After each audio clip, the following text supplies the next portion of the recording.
आजचं 1 दिवसाचं धरणे आंदोलन आहे आणि ह्या धरणे आंदोलनासाठी सर्व संघटना, सर्व पक्ष आम्ही एकत्र येऊन प्रशासनाला जाग आणण्याचं काम करण्यासाठी आज आम्ही स्टेशन चौकामध्ये धरणे आंदोलन घेतलेलं आहे।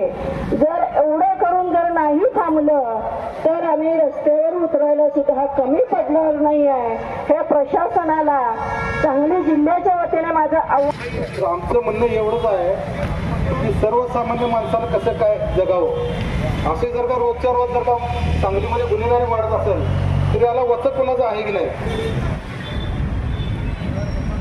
या सांगली जिल्ह्याचे गृहमंत्री आराराबा असताना सांगली जिल्ह्यामध्ये प्रशासन कशा पद्धतीने काम करत होतं हे सगळ्या सांगलीकरांनी बघितले।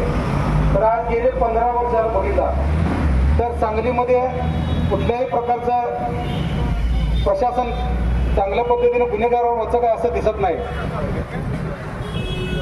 कॉलेज परिसर असू दे किंवा आउटसाईडला असू दे 15-16 वर्षाची मुलं बघितला तर गोळ्या, गांजा, नशा असे करून किरकोळ गोष्टीसाठी पण वाद करत आहेत। तर याला कुठेतरी वचक बसलं पाहिजे। कोणाला निवेदन दिलंय का तुम्ही यासाठी? निवेदन दिले। कोणाला निवेदन दिले?